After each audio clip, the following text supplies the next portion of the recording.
Hello guys, welcome to Amazon TV. I hope you are okay. Guys, isiqalile ki-ANC yethu. Iqale ya-attack iDudula sathula. Yazama uku-attack iMarch and March, iyahluleka namanje isazama ayigive uphile. Manje isi-attack ilakho. Angithi into ebanyenyisayo ukuthi njengamanje ilakho isifaka ama-South African emsebenzini. Bangenela yona-ke manje. They don't want to see these organizations that are fighting for South Africans because they want to see South Africans useless. They are blaming Ilako now. Why? Because Ilako is removing illegal immigrants from those companies that are employing cheap labor and replace them with South Africans. So our government is not happy about that. They are not happy that South Africans are now working. What kind of leadership do we have in this country? Guys, tell me. Lenzondo engaka ngathi isukaphi kubona. Really, mina, I'm getting confused ukuthi yini esabenza yona. I've never seen ama leaders azonda abantu ababavotelayo okuyibona ababavotelayo ngalendlela. Labantu have been using us for a very long time. We were busy focusing on uMalema, blaming uMalema yedwa ukuthi uMalema ufuna ama-foreigner, ufuna kuvulwa ama-border, without knowing ukuthi ANC is doing the same thing. Singazi ukuthi kanti sihleli neyinyoka. I-ANC is hiding behind uMalema. We are busy pointing fingers at only uMalema. Ever since GNU iqalile, they are showing us their true colors one by one. Hey guys, Shamgubi, let's watch the video, guys. Sila epriya enyange ophuma amakwerekwere la adla indawo singazi noma kuba abaguli nabantu bangakubo bawolapha ngakubo babe badayise nezinto la ezinkinga zibulala abantu umuntu angena ID singamazi nokuthi somtholaphi namhlanje ke bazokhishwa nje bonke apho la uvale kanjani wahamba washiya imithi kanjena uhamba kanjani ashiya imithi phela mama yona le ndawo le babaleke bayishiya-ke imithi yonke imithi nje edayiswa abantu ongakunika into ezokubulala ungazi nanokuthi uzomtholaphi akana-ID akanalutho kuyinyanga sazi ngakubo lapho bani sebeze bathenga ngisho ama-ID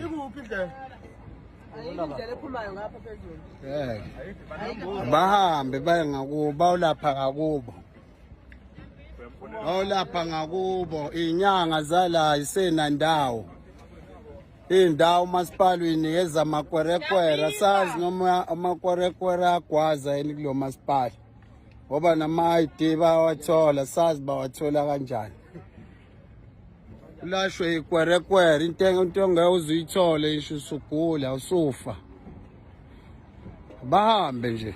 So these foreigners are taking over everything in South Africa. Abo mama bethu, there's nothing for us anymore in this country. Even to sell imithi yesintu sekuyibona, amaphinifa ibona, yinkamba imshanelo ibona. Everywhere they are blocking everywhere. Ukuthi South Africans will never do anything. Imagine traveling all the way from West or East Africa down to Southern Africa just to sell imithi. Is selling imithi in South Africa a scarce skill? Each and every business now in South Africa belongs to these people. They've dominated each and everything in this country. And our government is not even ashamed to tell us to stop removing these people from our own businesses because these small businesses belongs to us. Even in their countries, small businesses belongs to them. How can a small business belong to Ethiopians in Ethiopia? And again in South Africa, small businesses belong to Ethiopians. What about South Africans? I jealous down normally data yasizonda shem. Umsebenzi onobuli lo umsebenzi wesizwe okufanele senze show ukuthi uma siwenza asifaki ipolitiki ezinye zalezi zinhlangano siyazazi ukuthi zichemena nama political parties abakushoyo bona bathi hayi thina sihamba nalenhlangano so manje asikwazi thina ukuzo advance ipolitiki emsebenzini wenhlupheko yabantu bakithi angeke sivume kodwa futhi nje okukhulu kakhulu abantu abangene einkampanini benze lo msebenzi. Department of Employment and Labour authorized, Department of Home Affairs authorized, SAPS authorized. Akekho umuntu and phela lapho inkampani ayingavumeli ukuthi kungena abantu okungafanele bangene kuzona bezokwenza umsebenzi ongafanele ngabe bawenza ngoba sizogcina uma sithi silungisa umthetho asingavumeli okunye okurong kwenzeke. Angithi uyabona ukuthi yenzani manje ANC, they are now giving authority to these employers ukuthi if ilakho ifika lapha or abophakela umthakathi, they must not be allowed to enter those companies to remove illegal foreigners. That is what the ANC is doing right now. Why? Because ilakho is removing illegal immigrants and replace them with South Africans. So our government is not happy about that.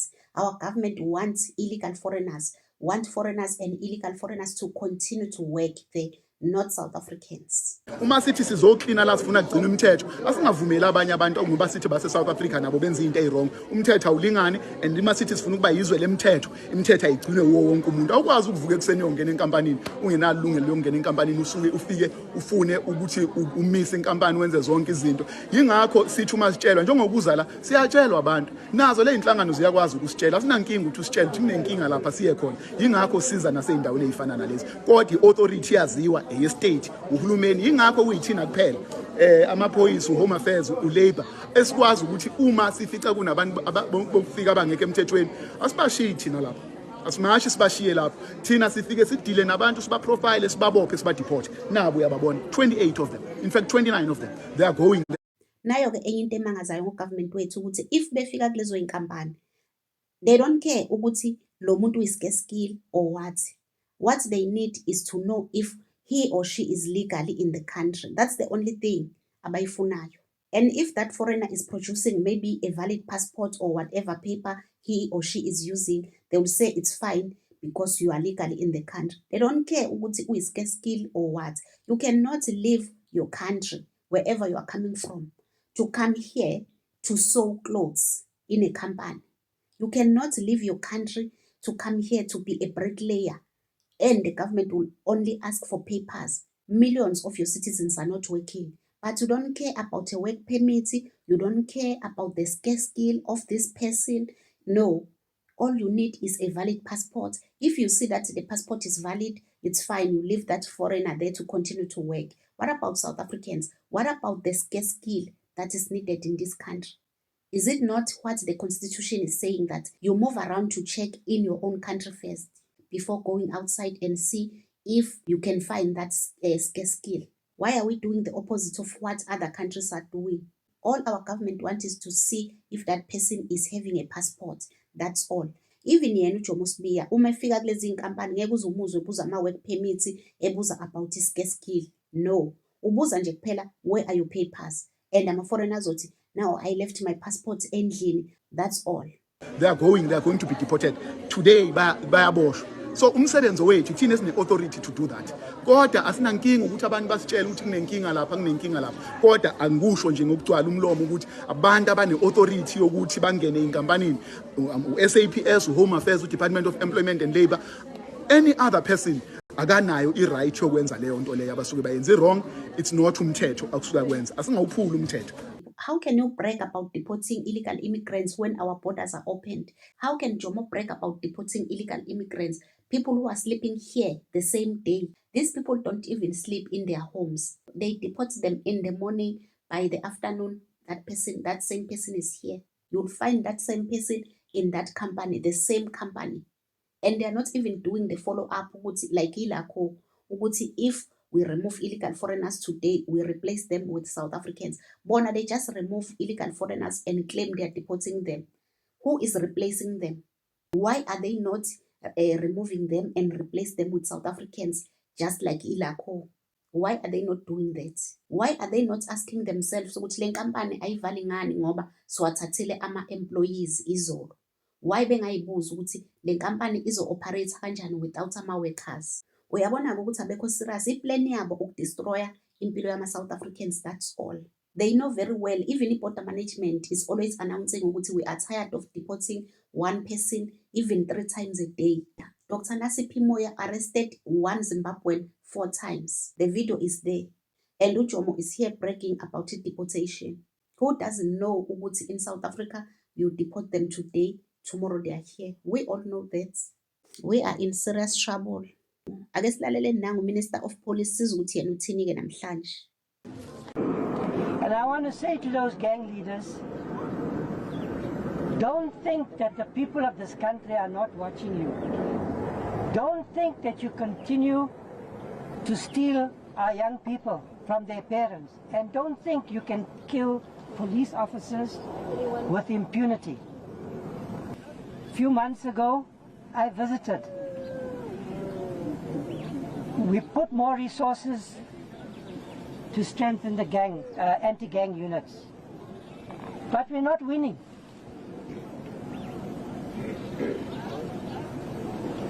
And I won't rest until we have a final victory. But work with us. It's not going to help just to complain, just to point fingers, because this problem is not an easy one to solve. And you can't leave the responsibility just with the police officers. Okay.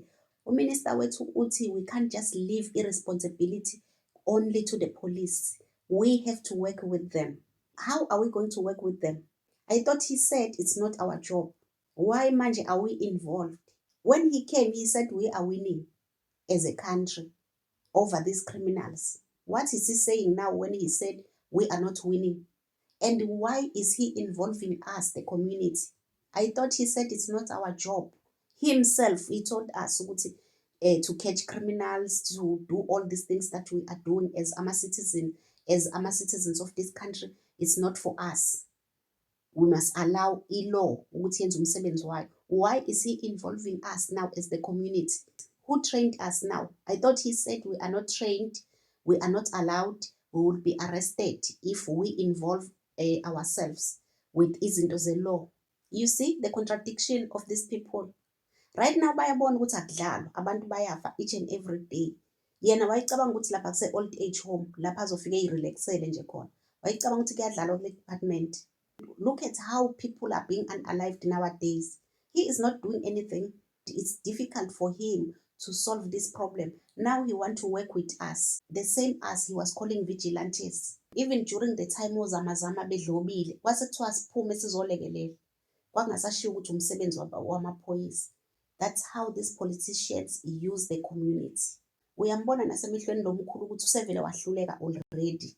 Abalwe. Angithi they allowed this to happen only if they were listening to us. Ukuthi close our borders, deport these people. Of course, they will not win this war of crime because all criminals from all over the world are here. They were supposed to be focusing on South African criminals, but there's no breathing space for them. Ababulali, ama-rapists, everything from all over the world, they are here. And they must deal with them because tina asifuna ukufa sibulawile abantu.